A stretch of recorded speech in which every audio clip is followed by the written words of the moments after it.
This is where so many people get money wrong. They think that one day when I'm rich, I'm going to be smarter with my money and all my money problems will go away. I'm sorry, but it doesn't work like that. You can't be smarter because more money falls in your lap. You have to be smarter with money before the money shows up. More money just makes your poor financial literacy even worse.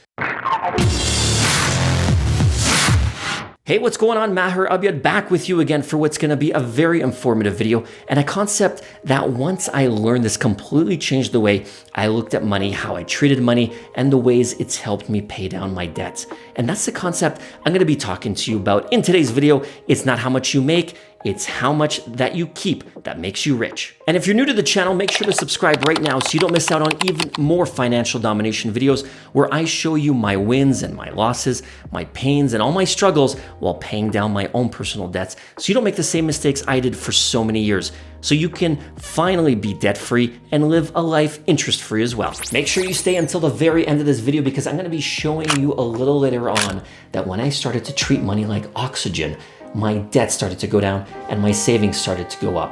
I'm going to be telling you what treating money like oxygen exactly means. So to illustrate this concept of it's not how much you make, but it's how much you keep, let me start off with a little fictional story of two people. Let's call them Steve and Larry. So first off, we have Steve, who is definitely living well off, or is he? Steve just made a cool $1 million this year, and in that time has literally spent and blown every single penny. Steve was excited to show off his wealth by buying a new sports car, taking his friends on luxury trips, eating at the fanciest restaurants, and buying anything that he wanted. At the end of the year, Steve has all this stuff, but $0 in the bank. Let's switch over to Larry for a moment. Larry is a hard worker and has a good steady paying job, which netted him a very decent $100,000 this past year.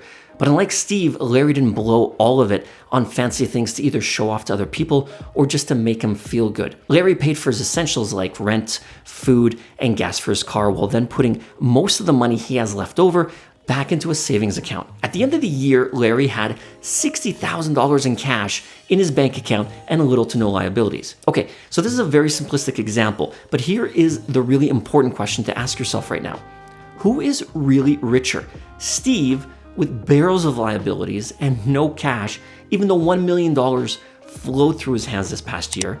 Or is Larry richer, who only earned 1/10 of what Steve earned in income this past year, but has little to no liabilities and is sitting on a big pile of $60,000 in cash? In all honesty, personally speaking, our friend Larry is richer because at the end of the day, that stuff that Steve has is not making him any money. It's making him lose money. He has no cash left over to cover maintaining that stuff, along with no cash for emergencies and absolutely no money left over to use for investing. But Larry, on the other hand, has little stuff and lots of cash. And you want to know what else Larry has? He has options. He has options now of how to use that $60,000 to make his money grow, such as possibly investing in real estate or equities. Okay, so a lot of us have seen articles in the news or on TV where people that come upon large amounts of money very quickly or even within a few years go broke, lose it all, and have to declare bankruptcy. What? How could you be broke when you just had millions of dollars drop in your lap? I used to ask myself this question all the time growing up. I didn't know the answer until recently because when I was in my teens, my 20s, and even in my 30s, I had zero financial education and nothing in the way of financial literacy. I didn't know anything about how to make money, how to keep money, or even how to grow money. The problem that lottery winners and athletes have is not the making money part. That money is there, millions of dollars put in their very hands. So where is the problem? The problem is with the how they keep money or a lack thereof, and sprinkle in a little bit of how to grow money there too. This is where so many people get money wrong. They think that one day when I'm rich, I'm going to be smarter with my money and all my money problems will go away. I'm sorry, but it doesn't work like that. You can't be smarter because more money falls in your lap. You have to be smarter with money before the money shows up. More money just makes your poor financial literacy even worse. It's like someone throwing 5 balls in the air and then telling you to juggle them. You'll learn while the balls are in mid-flight. No, you will drop each and every ball because you don't have the experience with even trying to juggle one ball. This is why rich people go broke. They don't have the financial knowledge or education to know how to keep their money in their hands and not wildly throwing it away. Really stop right now and ask yourself, how much money has literally flowed through your hands in your entire life? How much do you think? Tens of thousands, hundreds of thousands, perhaps millions of dollars? So how much of it did you hold on to and have right now? For me, I had a big wake-up call earlier this year. I truly felt like hundreds of thousands of dollars had gone through my hands in the 40 plus years I've been alive. But then I looked in the mirror and I genuinely asked myself, Maher, you've been working so hard your entire life. You have struggled so much to try to make money, and you're still struggling now to try to pay down this debt load you have on your shoulders. So what do you have to show for it? You want to know my answer? Nothing. I had nothing to show for it except stress, a broken back, and frustration of the stupidity I had made in my life of letting so much money go in through one hand and then out the other to someone else, wasted, never to be seen again. You too are working hard right now to support yourself during college, your spouse and kids, or even to help your parents. But at the end of the day, what do you have to show for it? Having money gives you the power to do whatever it is that you want. You don't want to make the same mistakes I did by buying useless stuff, having no cash left over to maintain or service the debt and continue to pay for the stuff you have, then have no cash left over. Just like Larry, having money gives you the options for you to decide what you want to do with it. Give it to charity, support your family, pay off your parents' debts, do good for someone in need.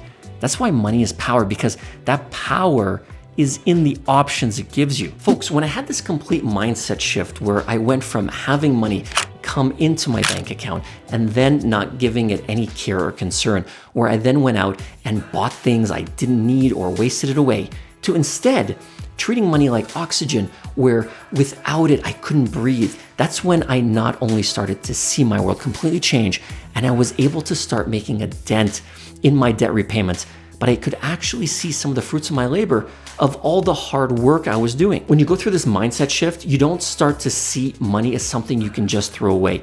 Think of this: if you're underwater without an air tank, what's the only one thing that you're thinking about?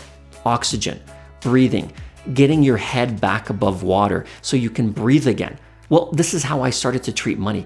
It was like my oxygen, not something I could just go out and throw away without concern or care. I was now really contemplating very hard when I wanted to buy something, if it was worth giving away this breath of air, because the less money I had felt like it was so much harder to breathe. Because I was working so hard on stopping the bleeding of my debt and cutting down my expenses, this is the one thing that really helped me to get back on my feet. I could now have money in my account and start to see the fruits of my labor. I could start to save up money so I could have something for emergencies, and I had a surplus so I could put money into the principal balances of my debts so I could start to bring them down. I could also now have some money to start investing with and having my money begin to grow. If you truly want to begin to be wealthy, keep more of your money, because you could make millions and have nothing. But when you treat money like oxygen, you will begin to feel like you can breathe a lot better, because for me,